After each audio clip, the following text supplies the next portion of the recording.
50,000 Filipino fans didn't just book flights to Paris, they obliterated the entire hotel inventory of one of the most visited cities on Earth. The WTA had never witnessed anything remotely resembling this. Not for Serena, not for Sharapova, not for Federer playing a crossover exhibition. Nothing. Tournament directors emergency dialed each other at midnight. Airline executives called emergency board meetings.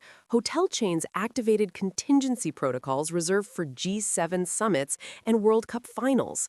And at the center of every panicked phone call, every sold-out reservation screen, every no vacancy sign stretching from central Paris to the outer suburbs, was one 20-year-old from Quezon City who simply plays tennis the way earthquakes happen, without warning, without apology, and with consequences that reshape everything within range.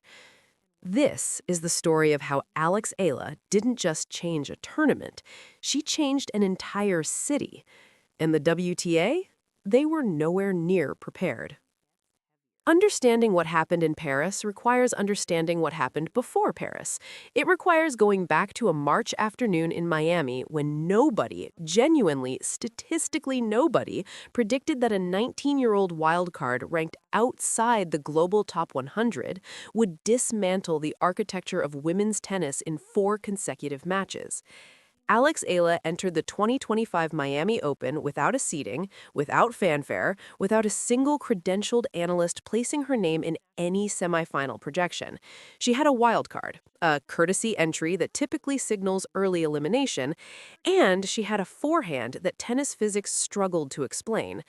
Then Yelena Ostapenko fell. Then Madison Keys, the reigning Australian Open champion, fell. Then the unthinkable.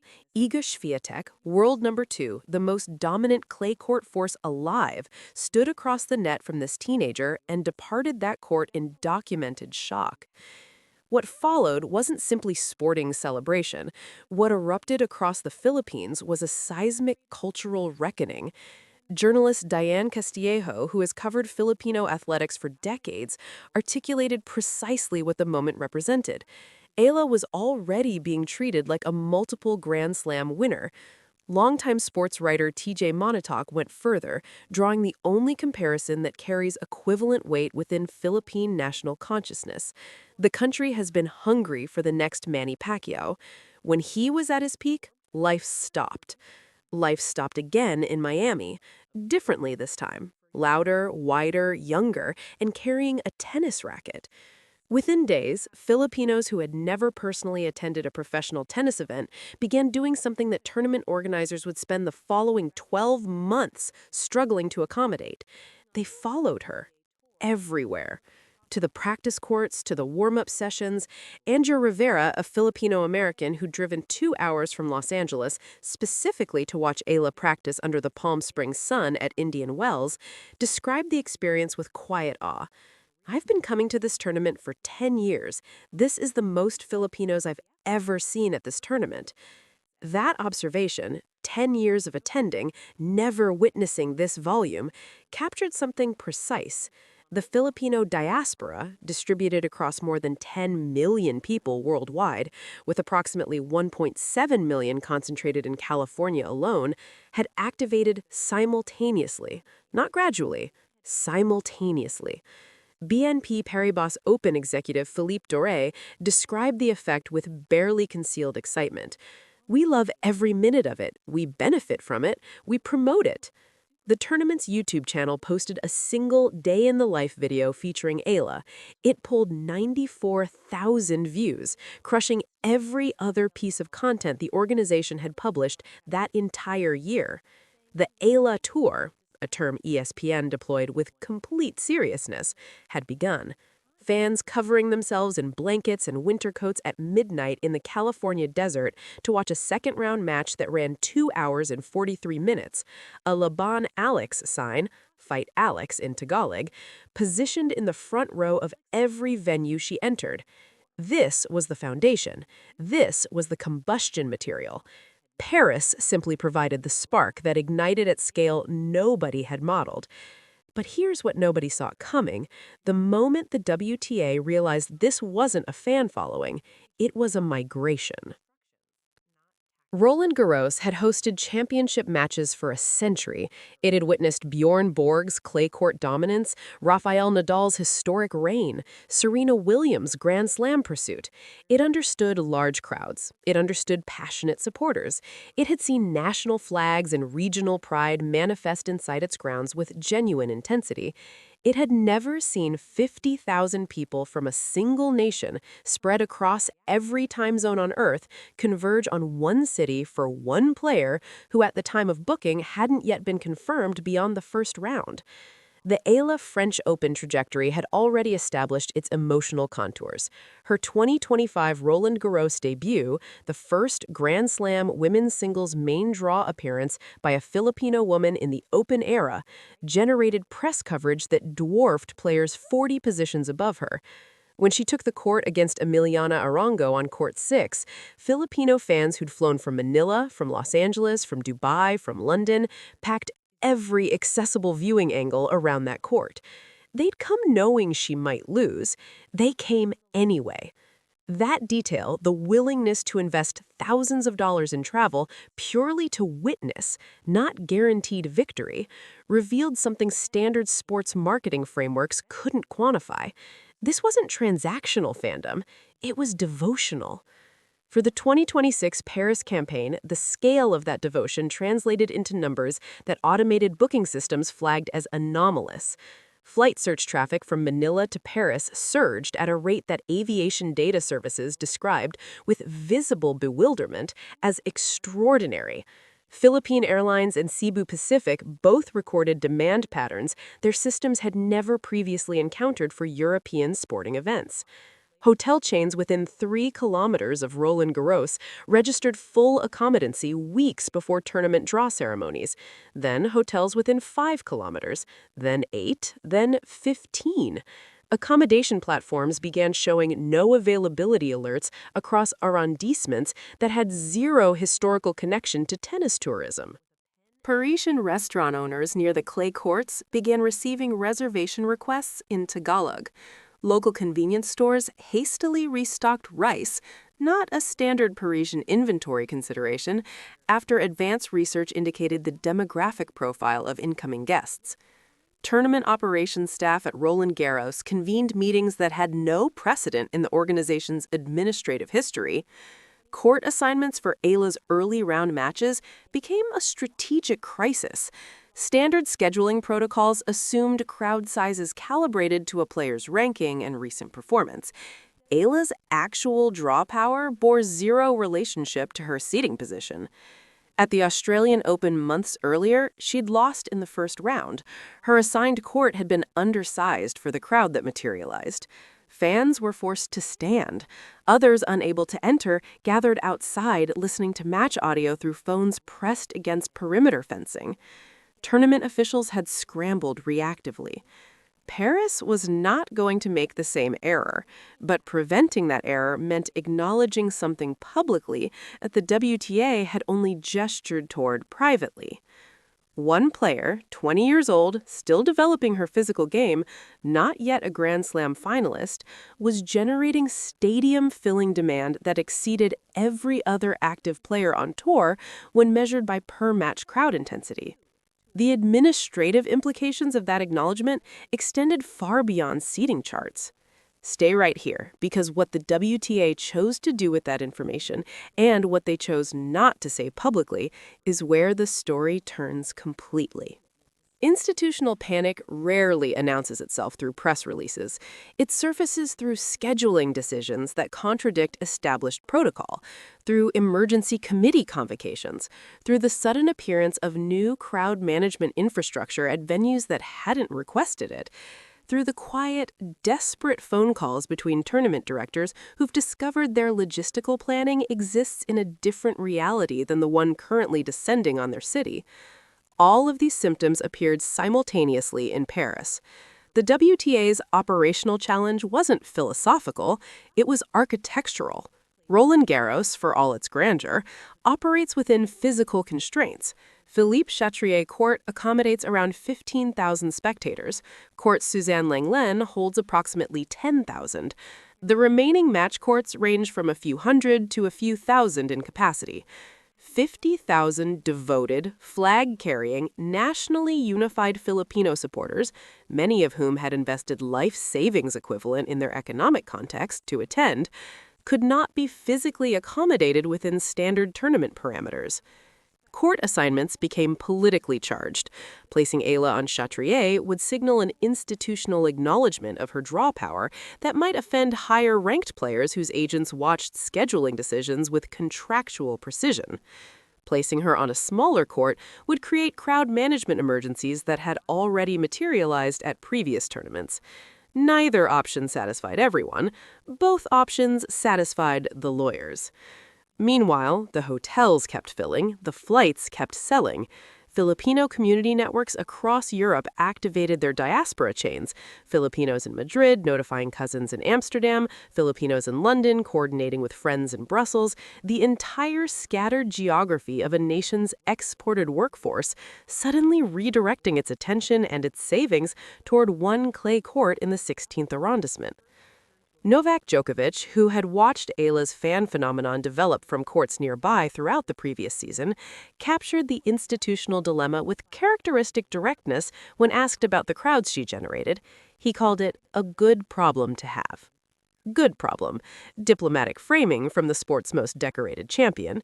But good problems still require solutions, and solutions, when they involve rerouting 50,000 people through a city not designed for that specific demographic surge, require coordination that tournament committees had never previously needed to develop. Paris authorities engaged. Metro planning accommodations were discussed. Additional security personnel were contracted for Roland Garros perimeter management, specifically correlated to Eala's scheduled match days. The WTA's public communications during this period maintained studied neutrality. No statement acknowledged the unprecedented nature of the situation. No press release quantified the fan movement or celebrated its scale. The organization that Eala herself had generously described as a great platform giving us a chance to become these stars appeared institutionally reluctant to amplify the most spectacular demonstration of a player's cultural magnetism in contemporary tennis history. Why the measured silence from an organization that theoretically benefited enormously from this attention? That question circulated through every Filipino fan community, every tennis journalist's private messaging thread, every sports media organization tracking the story. The answer, when fragments of it emerged, revealed something complicated about the relationship between individual player power and institutional comfort. Numbers at this scale stop being statistics. They become arguments. 50,000 Filipinos traveling internationally for a single player's tournament appearance wasn't merely a logistical challenge for Paris or Roland Garros. It was a referendum, a democratic, economically expressed, borderless declaration about where genuine cultural power in women's tennis actually resided in 2026. And that declaration complicated things. Professional tennis had spent decades cultivating a specific geography of prestige. Grand Slam events are concentrated in Melbourne, Paris, London, and New York. WTA 1000 tournaments orbit European and North American commercial capitals. The sport's institutional weight sat firmly within established markets whose demographic profiles, broadcast relationships, sponsorship networks, and scheduling priorities had been calibrated over generations. Alex Eala's fan movement didn't fit that geography. It originated in the Philippines, a nation of over 110 million people that professional tennis had, with polite inefficiency, mostly overlooked. It amplified through digital networks that tournament scheduling committees had never needed to consider a primary variable. The commercial implications were undeniable. Every venue Eala entered reported elevated merchandise sales, increased food and beverage revenue, higher broadcast viewer numbers in previously low engagement regions, and a digital amplification effect that multiplied press coverage beyond anything achievable through traditional promotion. Yet the WTA's response to this phenomenon remained characteristically cautious. The organization that had ultimately granted the Philippines its first ever WTA-sanctioned tournament, the inaugural Philippine Women's Open in January 2026, a development ESPN correctly attributed directly to Eala's emergence, seemed institutionally reluctant to amplify the most spectacular demonstration of a player's cultural magnetism in contemporary tennis history. Camila Osorio, the Colombian champion who'd competed against Eala at that inaugural Manila tournament, spoke with transparent authenticity about the experience of playing inside Filipino fan intensity. "I felt that people were all the way for her," Osorio described, noting the overwhelming nature of facing an opponent who carried an entire nation's emotional investment into every point. The experience, she acknowledged, was completely different from anything she had encountered even playing at home in Colombia before partisan crowds. That specificity, one of the WTA's established champions describing Eala's fan environment as uniquely powerful, cut through institutional language and landed somewhere more honest. This wasn't manufactured enthusiasm. This wasn't coordinated promotional activity funded by a sports marketing agency. This was organic, sustained, financially sacrificial devotion from a community that had found something in Eala that transcended athletic achievement. Proof of belonging at the highest level of global sport. 50,000 flights to Paris were 50,000 individual decisions made across different time zones, different economic circumstances, different personal situations, united by a single conviction. She deserved to look in the stands and see her people there. And the WTA, whatever its institutional hesitations, was not going to prevent that from happening. But what happened inside Roland Garros when those 50,000 finally arrived, that's what nobody predicted. There's a moment in every sporting phenomenon when the scale tips from impressive to genuinely historic. Paris reached that moment on the afternoon of Eala's first scheduled match at Roland Garros. The approach roads to the complex registered unusual pedestrian density hours before gates opened. Filipino flags appeared attached to fencing, draped over barriers, worn as capes by supporters who traveled from 3 continents to stand on Parisian clay-colored pavement. The sound of Tagalog, a language that Roland Garros had absorbed in negligible quantities throughout its entire previous existence, became, on that specific day, one of the venue's dominant acoustic textures. When Eala walked onto her assigned court, the response was documented by every journalist present as unlike anything witnessed at Roland Garros in living memory. Not for a first-round match, not for a player ranked outside the top 30, not with this volume, this unity, this sustained and technically sophisticated vocal support that knew when to amplify and when to hold silence during critical points. For them to make the effort to stay up late and stay in the cold and cheer me on, it really added to the feelings and the emotions, Eala had told reporters following her Indian Wells victory months earlier. Those words carried forward.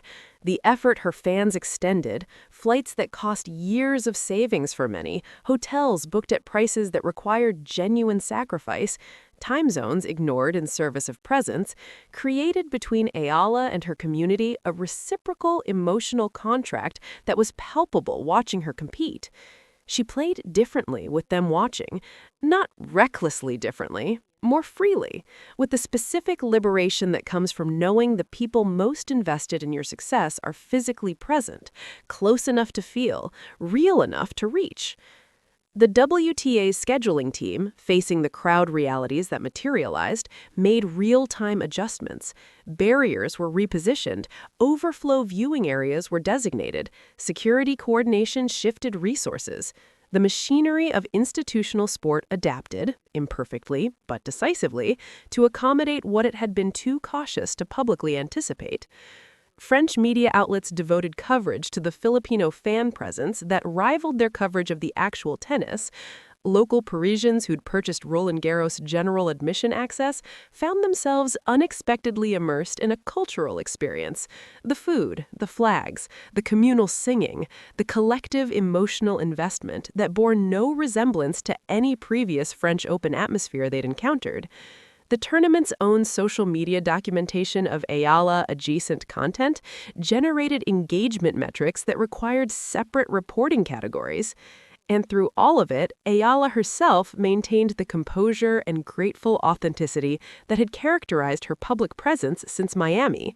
She spoke about her fans not as an asset or a marketing advantage, but as a responsibility she carried with genuine weight.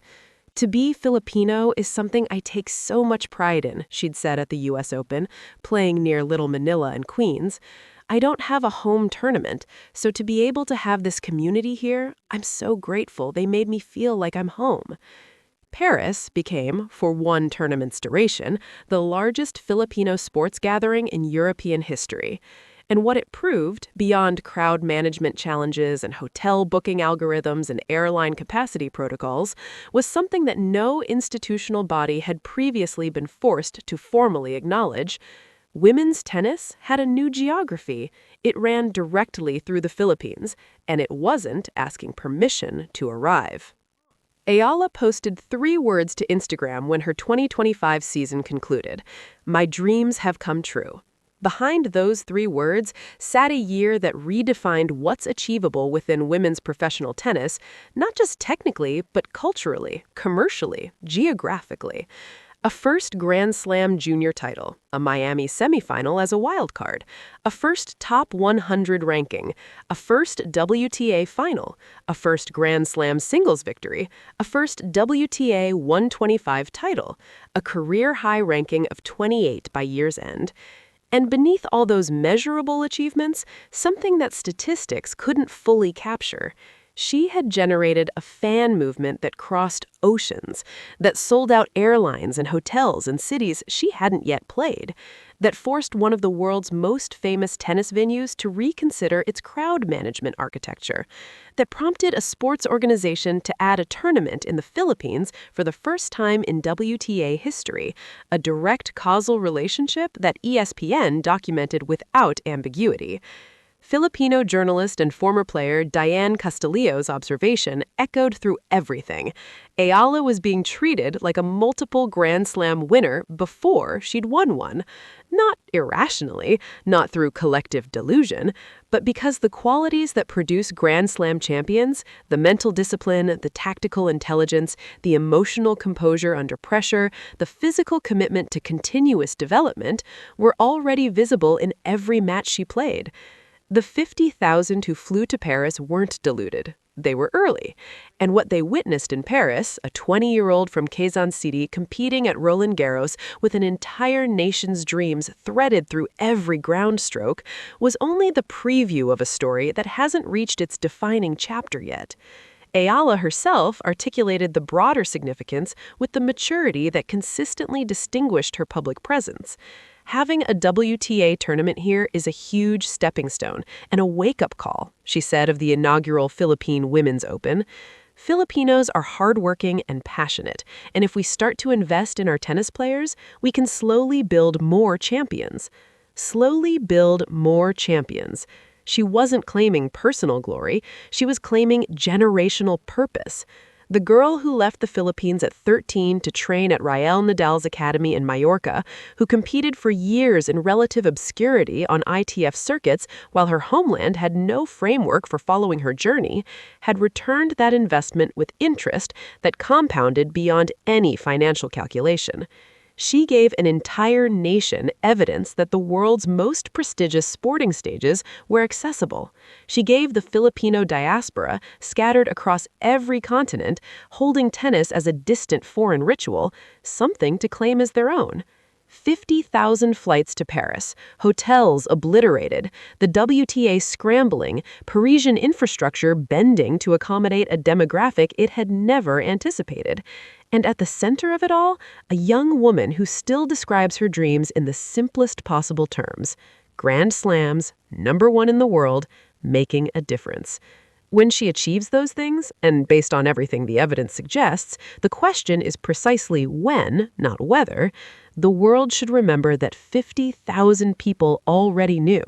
They booked their flights. They paid what it cost. They stood in Parisian warmth draped in Filipino flags, watching a 20-year-old rewrite what their country's name meant on the grandest courts in tennis.